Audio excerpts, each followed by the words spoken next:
See, in the last 25 years, I've seen many things. I don't… for me, it's almost like a everyday reality wherever I go. It's just that I've learned to accept them just as any other life, so… People ask me, are there ghosts?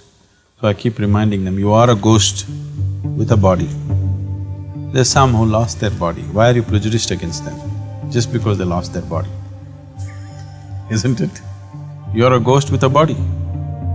Someone lost their body, they're a ghost without a body. That's all it is.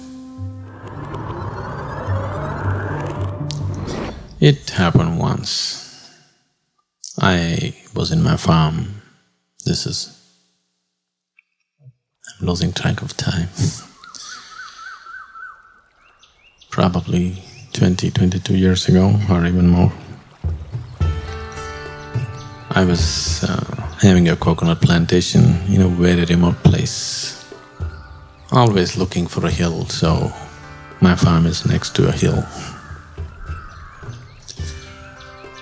There's a very beautiful lake in front of my farm and, absolutely remote place. I set up this plantation and things working well. So those are my motorcycle days. And still, there are no proper buildings, just I used to stay in a tent for almost 2.5 years. Whenever I go to the farm, I pitch a tent and I liked it. So sometimes I have some help who can cook something for me, otherwise sometime I just ride down about 5 kilometers to the nearest little restaurant, village restaurant, and eat something in the morning.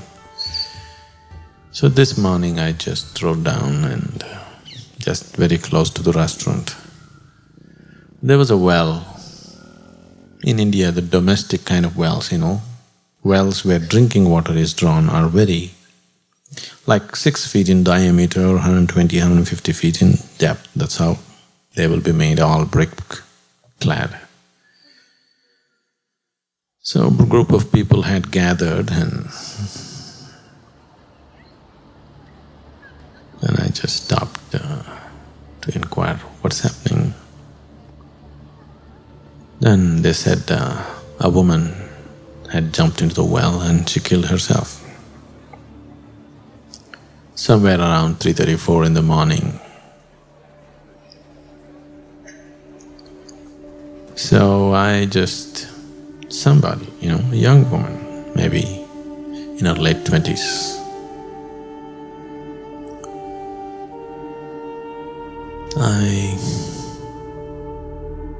I sat there on my motorcycle thinking a little bit.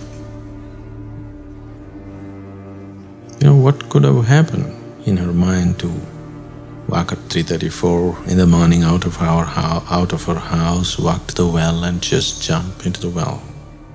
Everything a human person could have gone through to take this step. I'm sure she would be terrified of that well. She's not somebody who would enjoy the dive.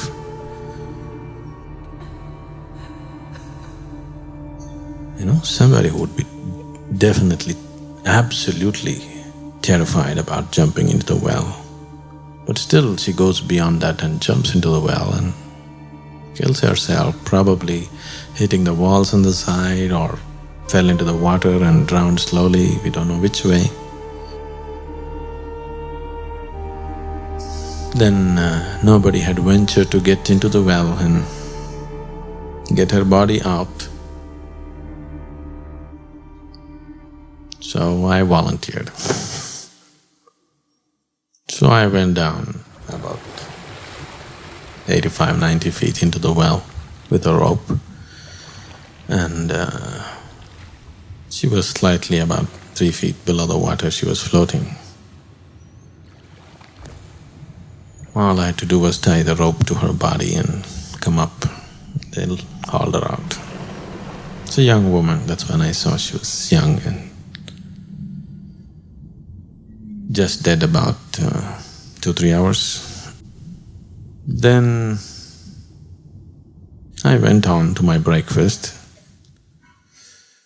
Always it's been so from my early age. When I munch food, has been moments of enormous depth for me. So I just sat there eating my dosa, chewing slowly, eating. And I got deeply involved with this woman. She was still around.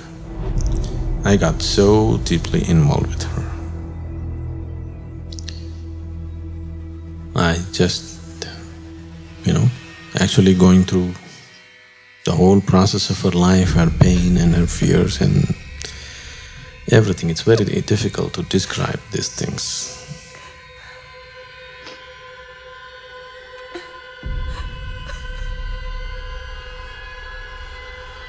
It was 100% clear to me that what means you employ to die, it just doesn't matter. Whether you have a heart attack, or you get a cancer, or you jump into a well, or jump off the mountain, what you do just doesn't matter. It's just what you hold at that moment which matters. It's fear, anger, hatred, peacefulness, joy, love. What you hold at that moment is what makes the difference. What method you employ to break the body is not the issue.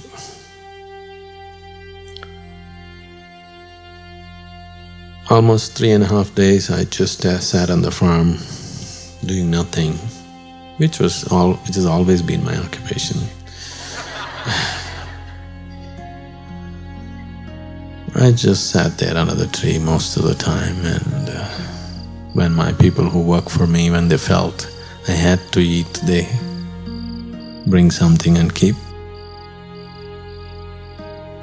As I sat under this tree, I realized that I was sitting there with a very profound sense of loss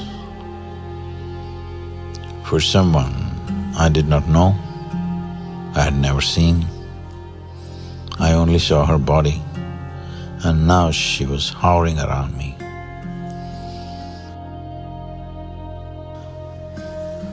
I was not in grief, but a very profound sense of loss within me. This has always been my issue, that I do not know who belongs to me, who doesn't, because my involvement in many ways is just about the same with every life. As I sat there and she hovered around, for a simple woman living in a small little village, a simple life, you would think. But the complexity of her emotions, the complexity of her suffering was quite astounding for me. I sort of lightened her a bit, not really undoing her, just lightening her a bit, taking off a layer of her, which stayed with me for some time. Her pains, her struggles were happening within me for a little while, maybe for about 8–10 days or a little more than that, as if it's my own, as if someone that was very dear to me was lost. This woman, the way she was in the water, her body, the way it was in the water, the look on her face, and the way she hovered around me for over 3 days, somewhere left an indelible spot in my mind, within my escape of life's experience. There was nothing more to do for her, just lightening her spirit from a web of suffering. I think from my experience of her, her suffering was not long, was somehow very complex and profound. Must have been an intelligent woman trapped in a small house in a little village, and in those conditions, whatever she lived in. And to her mind, to her intelligence, for that being who was capable of much more complex things, probably needed much more sophisticated atmosphere, death must have been like a relief. But when you end your life like that, death will not be a relief. Death will lead to multiplication of one's suffering. Because when you live in that kind of suffering, when you exit your body with that kind of fears and suffering within yourself, that will become your quality. And once you lost your body, you also lost your discretionary mind. So whatever is that quality can multiply many fold. So the best I could do for her at that moment was just to lighten her spirit and let her go.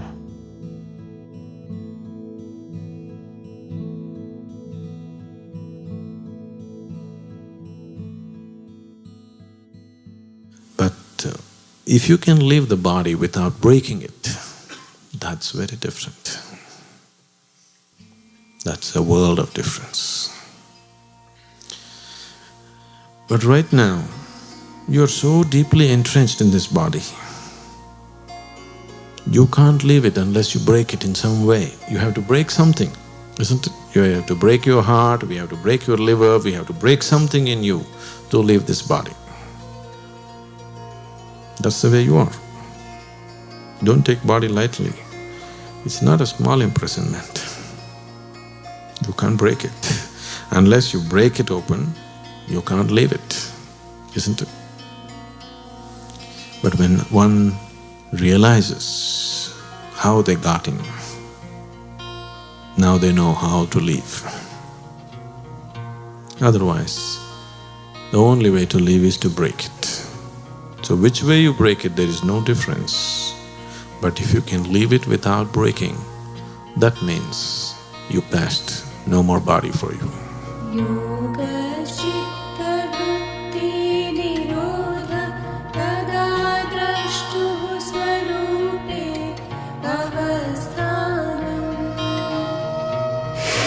If a person consciously sheds the body without damaging the body in any way, like you shed your clothes, you shed your body fully consciously, then we say this is Mahasamadhi. When a person lives like this, that's the end.